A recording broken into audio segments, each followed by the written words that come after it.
গাড়িগুলো তো অনেক পুরানো গাড়ি, যেহেতু গাড়িগুলোর যে চালক তাদেরকে কিছুদিন পর পর যে চেঞ্জিং করা হয়, তো যারা আমাদের আগে যারা ছিল তারা কি করেছে কি না করেছে আমরা সেটা জানতে পারি, যার কারণে যখন আমরা নতুন এসে জিনিসগুলো আমরা চলাকালীন গাড়িগুলো অনেক কিছু জিনিস খারাপ হয়ে যায়।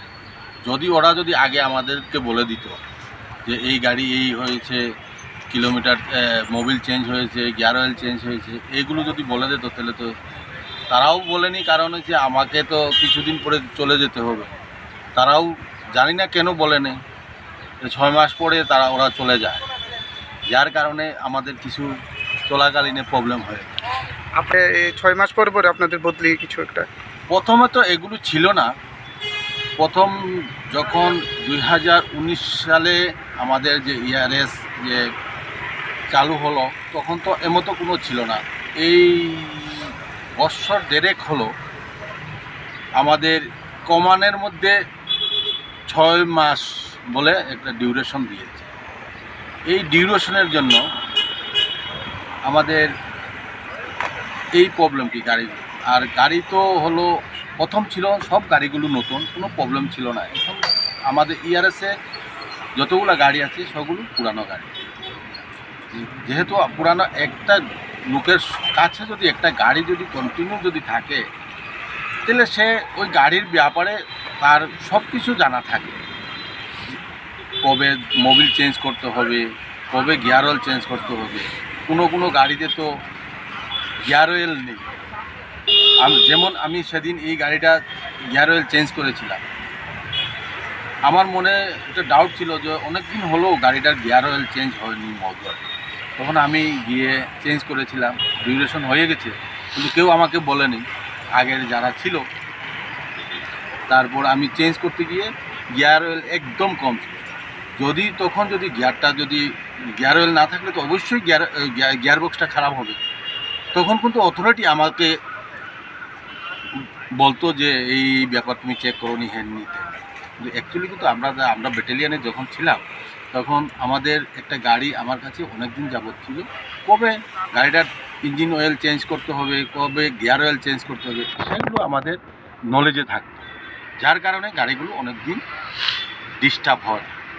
আর এখন দেখছি গাড়িও পুরান, ডিস্টার্বও কন্টিনিউ, আজকে এটা কালকে সেটা, এই হলো প্রবলেম। আপনার অ্যাকচুয়ালি কিন্তু ঠিক আছে, কিন্তু অথরিটি কেন করেছে এটা অথরিটি জানবে। কিন্তু অ্যাকচুয়ালি আমরা যখন আসি, 6 মাস পরে যখন বলতে 6 মাসের ভিতরে আমরা কিন্তু সেইগুলো জায়গা আমরা কিন্তু সবগুলো জায়গা চিনি, আর যখন চিনতে পারি তখন আমাদের বলতে এইগুলো। এতে করে কি 112 যে ইমার্জেন্সি পরিষেবাটা ব্যাহত হচ্ছে না? অবশ্যই যদি আমাদের একটা জিনিস যেমন ইমার্জেন্সি রেসপন্স সাপোর্ট সিস্টেমটা হলো, যখন কলটা আসে তৎক্ষণাৎ আমরা ওই গন্তব্যস্থলে আমরা যেতে হবে। কিন্তু অ্যাকচুয়ালি এখানে তো অমুক জায়গা ঠিক আছে, কিন্তু রাস্তা তো চিনতে একটু অসুবিধা। নতুন আসলে অনেক প্রবলেম হয়। আর যখন আমরা থাকতে থাকতে কোনো মতো জায়গাটা ঘুরে রাস্তাটা চিনি, তারপরে আবার কিছুদিন পরে বদলি হয়ে যায়, এইটাই। যারা হয় না, হ্যাঁ, তারা তো ভীষণ, তারা বলে আমাদেরকে বলে, হ্যাঁ এত সময় কেন হলো, হ্যাঁ এত দেরি কেন হলো। আমাদের অফিস থেকেও বলে, যারা ক্যাট সাহেবরা আছে তারা বলে এত দেরি হলো কেন।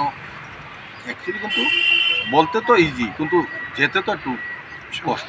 রাস্তা তো চিনতে হয়, সেই রাস্তা চিনতে আমাদের একটু সমস্যা হয়। মানে বদলি করাতে আপনার অসুবিধা হচ্ছে রাস্তাঘাট চিনতে? হ্যাঁ, সেটাই একটু। যখন একটা মানুষ কিছুদিন থাকলে কিন্তু রাস্তাঘাট চিনলে তাড়াতাড়ি পরিষেবাটা ভালো হবে, আর সেটাই আমি। আপনাদের অথরিটির সাথে কি কথা হয়েছিল এইসব বিষয় নিয়ে? এইসব তো অথরিটির সঙ্গে তো আমাদের এইসব কথা হয়নি। আমাদের অথরিটি যে কমানের মধ্যে ডিউরেশন দিয়েছে, সেই ডিউরেশন আমাদের অথরিটির আদেশের আমরা আবদ্ধ।